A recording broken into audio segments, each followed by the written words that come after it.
termasuk 5% orang di partai kader terbaik ya yang mendapatkan sertifikat ini. Kita tadi konsultasi dan lebih jelasnya saya hari ini belum bisa cerita banyak, tapi insya Allah pasti semua akan kita jelaskan besok lusa hari Kamis. Sebagai sesama mantan presiden kan punya relasi yang baik ya seharusnya.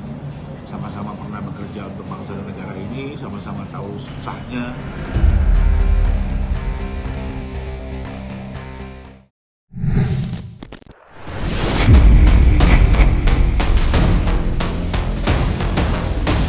Pakar telematika Roy Suryo yang kini menjadi tersangka dalam kasus tudingan ijazah palsu mantan Presiden Joko Widodo, kemarin menyambangi sentra pelayanan kepolisian terpadu Polda Metro Jaya.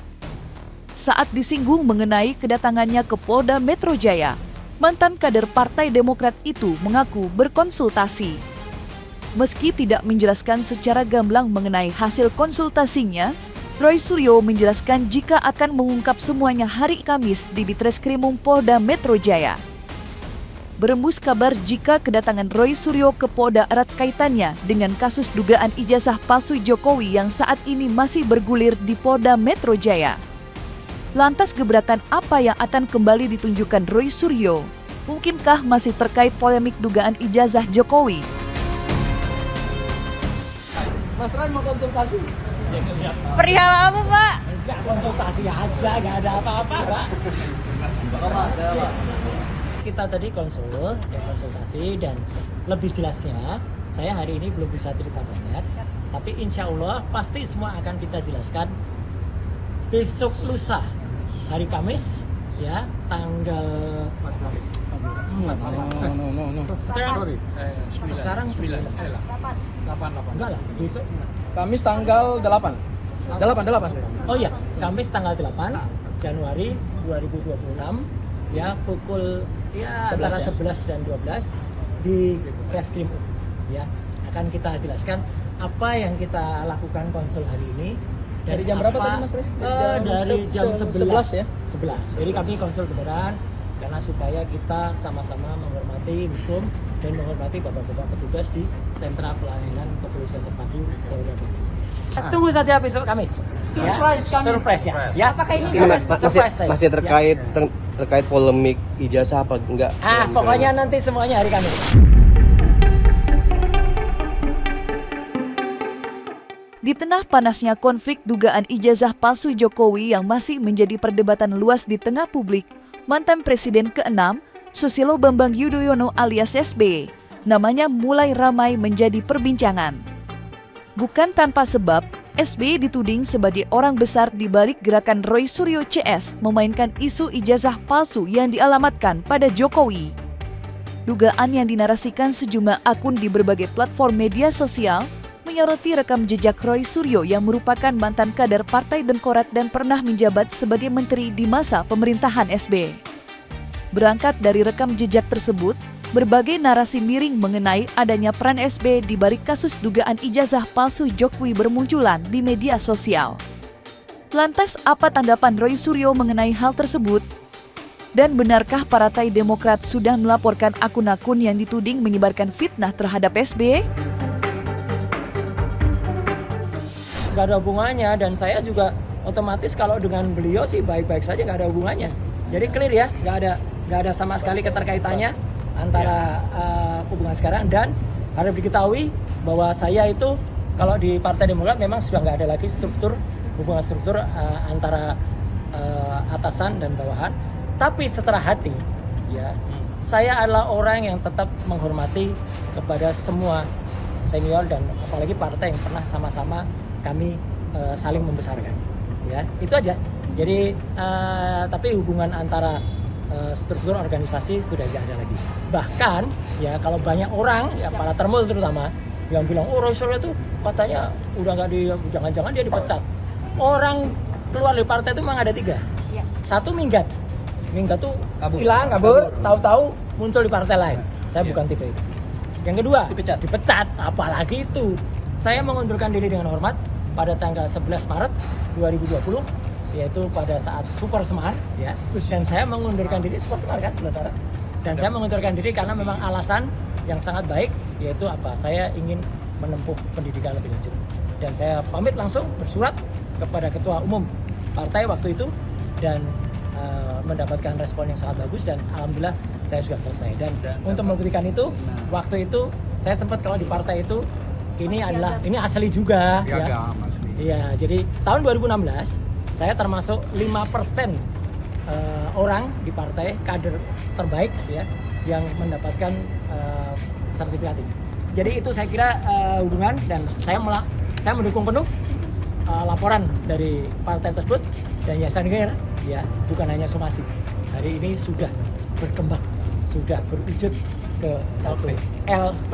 Kemarin per tanggal 5 ya. Per tanggal 5. Dan ada tambahan nama juga di situ. Ya, di antara yang disebutkan kemarin ada tambahan nama juga. Siapa dia? Nah, itu Tanyakan ke Demokrat. tanyakan ke Partai Demokrat. Sebagai sesama mantan presiden kan punya relasi yang baik ya seharusnya. Sama-sama pernah bekerja untuk bangsa dan negara ini, sama-sama tahu susahnya, getirnya, ya, termasuk juga mungkin sukacitanya, ya. Harusnya mereka sebagai sesama yang pernah membangun negeri ini punya komunikasi yang baik harusnya. Sebenarnya kalau menurut saya ya itu haknya Partai Demokrat ya. Saya tidak ingin masuk ke dalam substansi politik karena memang itu haknya mereka gitu. Tapi satu hal yang pasti begini, saya tidak ingin masuk ke polemik hak mereka ya. Tetapi saya ingin masuk kepada satu hal bahwa sebetulnya ijazah ini semakin menggelinding itu malah semakin liar gitu ya. Kenapa semakin menggelinding dan semakin liar? Ini seperti snowball effect ya, efek bola salju, di mana ijazah ini karena tidak pernah mendapatkan kepastian dari awal, kemudian anak bangsa dibiarkan berseteru, ya kan? Kemudian muncul juga para pendukung Pak Jokowi yang quote and quote banyak yang juga offside gitu ya dalam membangun narasi-narasi untuk membela Pak Jokowi.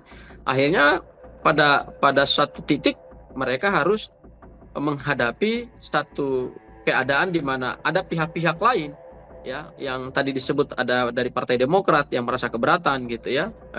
Kemudian ingin mempersoalkan mereka secara hukum, bahkan akan mengambil langkah hukum tegas terhadap mereka gitu. Saya kira ini adalah efek dari sikap Pak Jokowi yang sebenarnya dari awal tidak punya itikat baik untuk menyelesaikan perseteruan yang sebetulnya sangat sederhana terkait dengan ijazahnya gitu. Pak Jokowi sih menyatakan bahwa memang ada orang besar di balik proses perkara ini, lalu kedua juga yang bernuansa politik. Bahwa siapa saja orang-orang besar itu saya tidak dalam kapasitas membahas itu ya, karena dari Pak Jokowi ini tidak ada statement si A, si B, si C gitu ya. Sekalipun memang ya ini silakan masyarakat saja lah menilai apa yang terjadi ya. Tapi kalau buat kami kan kembali konsepnya adalah kalau saya sekalipun memang perkara ini beririsan dengan kepentingan politik, tapi buat saya adalah kita negara hukum menjadi panglima, itu apa yang diatur di konstitusi kita ya, sehingga apapun kepentingan politik yang sedang berjalan maka harusnya penyelesaian hukumlah yang menjadi utama. Sebagai contoh ya, seperti pilpres di pilkada itu kan kepentingan politik saling bertarung, tapi penyelesaian di mana? Mahkamah Konstitusi. Artinya hukum juga yang menyelesaikan, termasuk juga kasus ini gitu. Yang pasti saya ingin mengatakan, saya selaku tim kuasa hukum ya, itu tiap saat berkomunikasi dengan Mas Roy, ya kan, selalu berdialog dengan Mas Roy, ya. Hari ini juga kami barusan WhatsApp dengan Mas Roy. Saya pastikan bahwa tidak ada orang besar di belakang Mas Roy. Saya pastikan lagi tidak ada orang yang membackup Mas Roy. Tidak ada satu pihak manapun, partai politik manapun, kekuatan politik manapun yang berada di belakang Mas Roy. Saya ini pengacara profesional. Kalau saya tahu Mas Roy di-backingi oleh satu kekuatan politik, mohon maaf, saya barangkali akan mundur dari posisi saya sebagai tim kuasa hukum. Ingat loh, kami ini pro bono, ya. Kami mendedikasikan waktu kami, ilmu kami, keahlian kami, pengalaman kami untuk membantu Mas Roy, karena ini adalah bagian dari tugas anak bangsa untuk kemudian menghadirkan satu kebenaran yang hari ini dipertanyakan oleh publik terkait dengan ijazah Pak Joko Widodo. Maka saya tertarik untuk membantu Mas Roy gitu ya.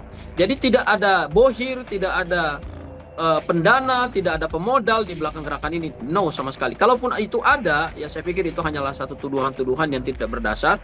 Karena saya merasakan betul selama saya mendampingi Mas Roy, ya kan. Mohon maaf, kami ini membiayai diri kami sendiri gitu ya.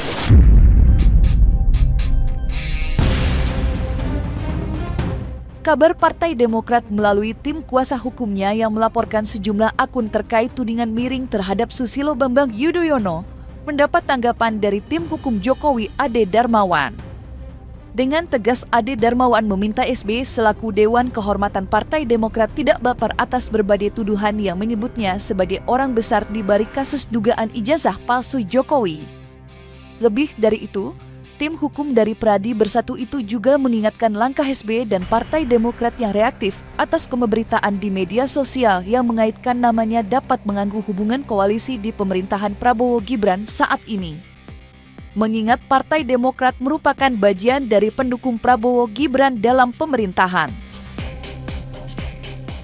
Tidak ada keputusan partai yang secara sah legalitasnya ada bahwa keputusan partai gini, mendukung Roy Suryo atau tidak mendukung Bapak Insinyur Jokowi, nggak ada itu. Jadi ini oknum-oknum yang bermain secara political will gitu loh. Jadi saya jangan baper lah, intinya gitu. Intinya jangan baper lah ya. Bahwa partai tidak seharusnya baper. Cuman saya hanya ingin menyampaikan bahwa kepada Pak SBY bahwa ini akan melukai. Ini boleh di-highlight bahwa ini akan melukai koalisi saat ini. Gitu loh.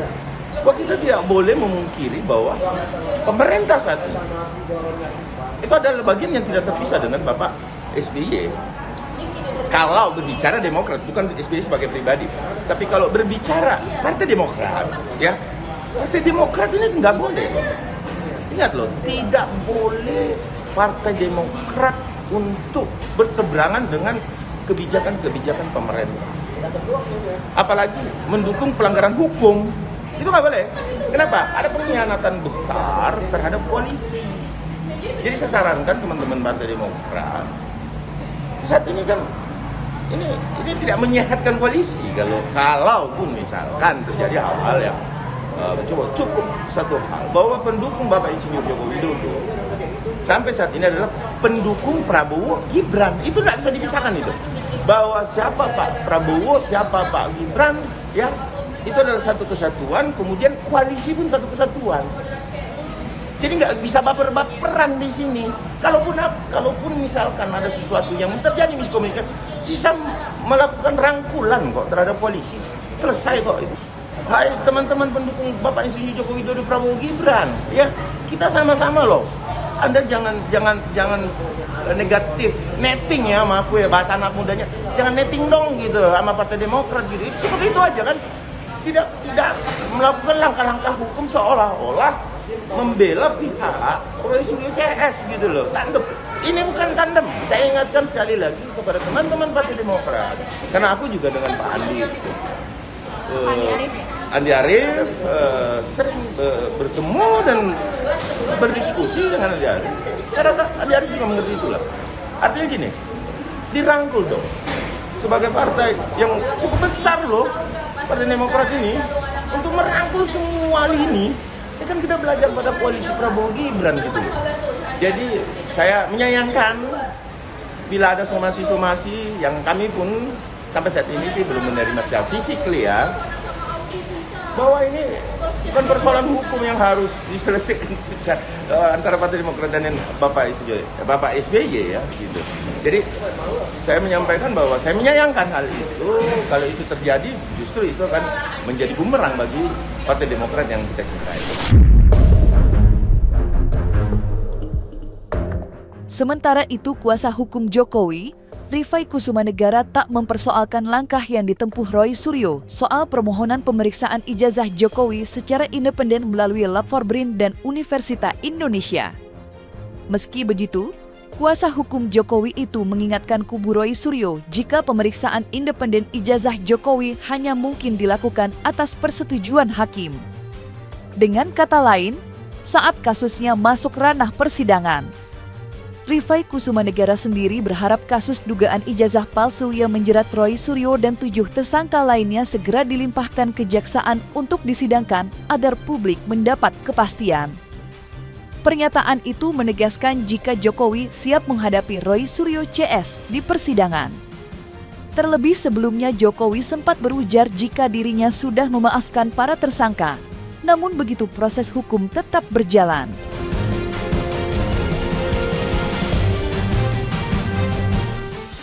Pada intinya ya kami tidak keberatan loh ya, mau diperiksa lembaga-lembaga manapun yang independen yang memiliki kompetensi ya, ada kredibilitas termasuk independen ya. Nah, tapi tentunya ini kan harus disesuaikan dengan hukumnya. Saya jelaskan di sini bahwa dalam hukum acara pidana tidak dikenal adanya hak seorang tersangka untuk melakukan uji ulang terhadap hasil pemeriksaan lapor. Itu tidak dikenal dalam hukum acara. Apalagi ini terkait dengan delik penghinaan ya. Di dalam hukum materialnya sendiri sudah diatur ya. Saya bacakan di pasal 312. Jadi 310 itu pasal penghinaan, 311 pasal fitnah, dan 312 yang dia bilang begini. Jadi ada khususan terhadap tindak pidana fitnah ini di hukum materialnya. Pembuktian akan kebenaran tuduhan hanya dibolehkan dalam hal sebagai berikut. 1. Apabila hakim memandang perlu untuk memeriksa kebenaran itu guna menimbang keterangan terdakwa bahwa perbuatan dilakukan demi kepentingan umum atau karena terpaksa untuk membela diri. Ini ayat 1 ini. Jadi jelas sekali di sini, selain di hukum acaranya itu tidak dikenal adanya hak terdakwa untuk meminta pemeriksaan ulang terhadap hasil lapor. Di dalam hukum materialnya sendiri, pasal 312 itu menggariskan bahwa kalaupun itu dilakukan hanya bisa dilakukan atas perintah hakim, atas persetujuan hakim, atau setidak-tidaknya bisa diajukan dalam persidangan. Kalau jaksa merasa cukup, maka langsung berkas ini dilimpahkan ke sidang. Ya, di sidang pertama itu nanti Pak Jokowi akan memberikan keterangan sebagai korban. Nah, di saat persidangan pertama juga bisa langsung dimohonkan oleh penasihat hukum tersangka atau terdakwa ya. Ada permintaan karena ini juga terkait dengan lapor, juga, jadi silakan nanti hakim mempertimbangkan. Ya, dengan juga mengikuti perkembangan setiap perkara. Atau juga persidangan ini bisa cukup lama, bisa sekitar 4-5 bulan prediksi saya. Di awal aja diajukan. Intinya kami nggak ada kebenaran, kami yakin benar kok. Gitu ya. Cuma kembali lagi, caranya harus benar. Agar apa? Agar hasilnya juga bisa diakui secara hukum, Pak. Ya kalau minta-mintanya nyeleneh, nggak ada hukum acaranya, nanti hasilnya apapun nggak diakui. Karena cara mengajukannya, forum pengajuannya itu keliru. Pak, sebelumnya ada Karena kami ingin supaya terhadap polemik ijazah Pak Joko Widodo yang saat ini meskipun sudah diuji oleh laboratorium forensik milik Polri, itu kita bisa mendapatkan second opinion, ya. Karena perkara ini bukan perkara kecil, ini perkara mantan Presiden Republik Indonesia, sehingga penegakan hukum itu harus adil, harus fair, gitu. Kami tidak dalam konteks meragukan hasil dari laboratorium forensiknya Polri, tidak. Tetapi kami ingin ada second opinion dari lembaga laboratorium forensik yang lain. Dalam hal ini kami mengajukan 2, yaitu punya BRIN, Badan Riset Inovasi Nasional, dan kemudian adalah Universitas Indonesia. Nah, kami ingin ada second opinion dari mereka gitu. Ini juga cara terbaik, bahwa silakan aja dimohonkan di sidang, karena kalau sejauh ini sih ya kami terpaksa berpretensi bahwa ini hanya untuk cara-cara menunda penyidikan ya, karena kembali lagi kemarin minta penunda lapor. Gelar perkara khusus kita ikuti. Setelah gelar perkara khusus pengen melihat katanya ijazah sudah diperlihatkan, masih nggak puas juga. Bahkan tadinya mau Bang Yosuri bilang saya mau lihat periksa, oh nggak bisa gitu kan. Lalu sekarang ada permintaan baru lapor independen. Silakan saja mau diperiksa oleh lembaga manapun ya. Karena kami kembali meyakini kebenaran adalah kebenaran. Ijazah itu betul-betul diperoleh Pak Jokowi secara sah ya, dari UGM ya, dan silakan diuji.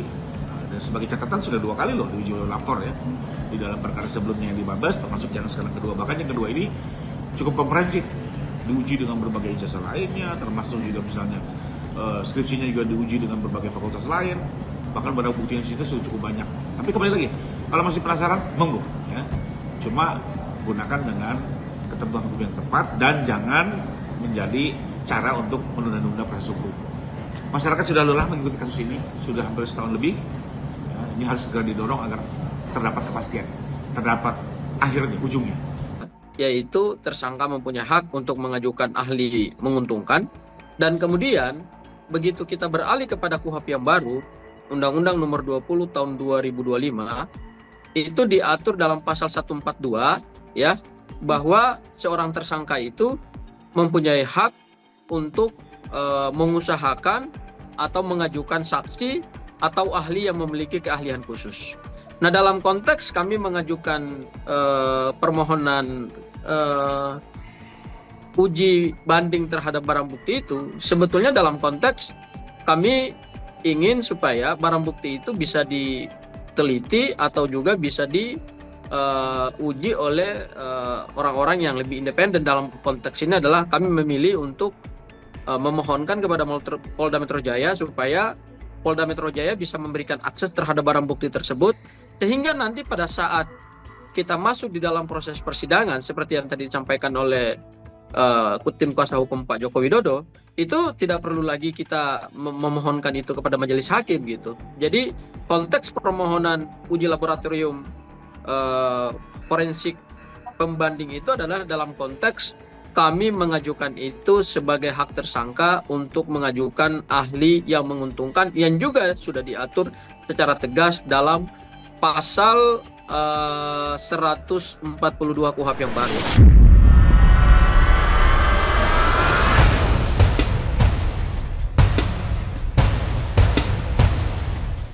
Nah, selesai sudah Cumi Lovers. Saksikan terus Cumi Cam In-Depth, kabar lengkap, mendalam, dan akurat dari narasumber terpercaya. Dan jangan lupa untuk like, subscribe, dan juga share channel YouTube Cumi Cumi.